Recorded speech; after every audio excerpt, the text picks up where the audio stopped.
തേങ്ങയും ശർക്കരയൊക്കെ വെച്ച് കോഴിക്കട്ട മാത്രം കഴിച്ചുകൊണ്ടിരുന്നപ്പോഴാണ് ഒരു ദിവസം ചേച്ചി ഗോതമ്പട ഉണ്ടാക്കുന്നത്. അരിപ്പൊടിയിനേക്കാളും ഗോതമ്പ് പൊടി വെച്ച് ഉണ്ടാക്കുന്ന ഈ പലഹാരം എനിക്ക് കുറച്ചുകൂടെ ഇഷ്ടപ്പെട്ടു. വാഴയിലിൽ ചെയ്യുന്ന ഏത് പലഹാരത്തിനും നമ്മൾ മലയാളികൾക്ക് ഒരു അല്പം ഇഷ്ടം കൂടുതലുണ്ടാവും. അപ്പൊ ഇന്ന് ഇലയട ആവാന്ന് വിചാരിച്ചു. തേങ്ങ ചിരകിയതിലേക്ക് മധുരത്തിന് ആവശ്യത്തിന് ശർക്കര ചേർത്ത് ഏലക്കയും ജീരകവും കൂടെ ചേർത്ത് നന്നായിട്ടൊന്ന് മിക്സ് ചെയ്ത് കഴിഞ്ഞാൽ നമ്മുടെ ഫില്ലിംഗ് റെഡിയായി. ഗോതമ്പ് പൊടിയിലേക്ക് കുറച്ച് ഉപ്പിട്ട് ആവശ്യത്തിന് വെള്ളം ഒഴിച്ച് അത്യാവശ്യം തിക്കായിട്ടുള്ള ഒരു ബാറ്റർ നമുക്ക് റെഡിയാക്കി എടുക്കണം. ചപ്പാത്തിക്കും ഗോതമ്പ് ദോശയ്ക്കും ഇടയിലുള്ള ഒരു പരുവം. പിന്നെ ഇതിനങ്ങനെ കണക്കൊന്നുമില്ല, നമുക്ക് ആവശ്യമുള്ള അനുസരിച്ച് ഫില്ലിങ് റെഡിയാക്കി വെക്കാം. അങ്ങനെ ഗോതമ്പ് മാവൊക്കെ കുഴച്ച് മാറ്റി വെച്ചതിന് ശേഷം നമുക്ക് ഇലയെടുത്ത് ചെറുതായി കീറി ഗോതമ്പ് മാവ് പരത്തി കൊടുക്കാം. അല്പം വെള്ളം കയ്യിൽ തടവി കഴിഞ്ഞാൽ നമുക്ക് എളുപ്പത്തിൽ പരത്തിയെടുക്കാൻ പറ്റും.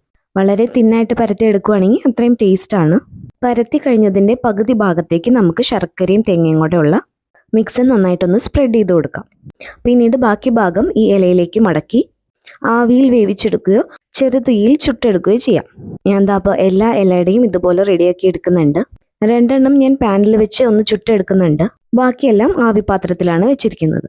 ചുട്ടെടുക്കുമ്പോൾ ചെറുതീയിലിട്ട് ഒരു 10-15 മിനിറ്റ് വേവിച്ച് കഴിഞ്ഞാൽ അട റെഡിയായി. ആവിയിൽ വേവിക്കുമ്പോൾ മീഡിയം ടു ഹൈ ഫ്ലെയിമിൽ ഒരു 20 മിനിറ്റ്. അപ്പോൾ എല്ലാവരും ഒന്ന് ട്രൈ ചെയ്ത് നോക്കൂ.